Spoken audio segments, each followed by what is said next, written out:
On the long-stretching Stewart Highway, 500 kilometres north from Alice Springs, sits the town of Tennant Creek. Home to around 3,000 people, this vast desert land is Warramunga country. Tennant Creek is the main regional hub for the Greater Barkly region, and in 2022, Westpac, one of only two banks in town, abruptly shut their doors here.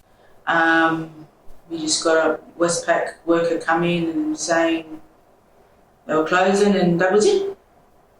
It was closed the very next day. Marcella Rankin from Catholic Care says the not-for-profit still helps on average over 100 Westpac customers a month with their online and telephone banking.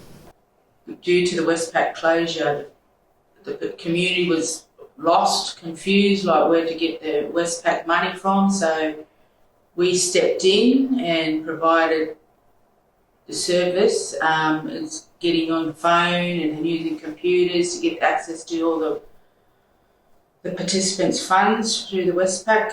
The impact was huge because I was using other workers from other programs, which stopped program delivery in the other programs to cater to Westpac.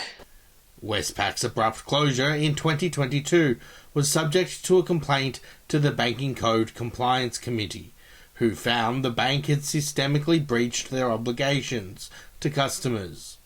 However, the only penalty for Westpac for breaching the banking code was a scathing press release naming and shaming the bank.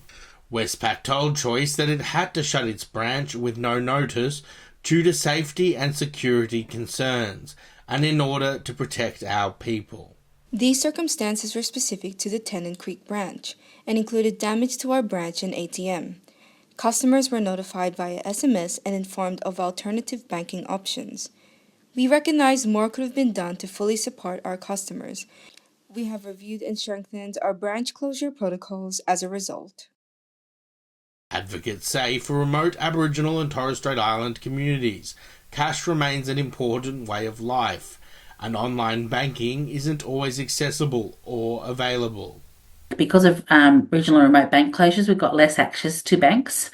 So people will, when they go into community, they'll collect cash as a form of safety and to make sure that they can still pay for their essentials, because they don't always trust that the technology is going to work.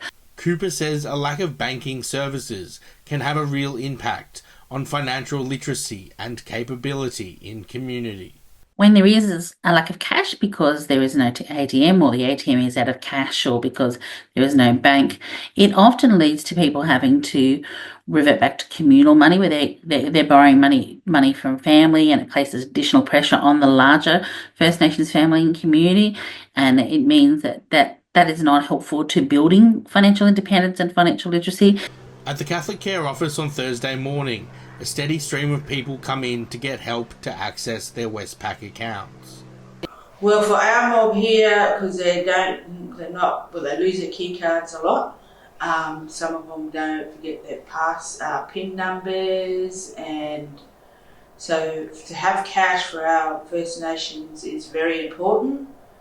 And it's easy for them to track their money, because with the key card and the internet banking, when they transfer money, they won't be able to track where their money is going or who's taken their money and all that stuff. So yeah, it's really important for our mob to get their cash out so they know they have it.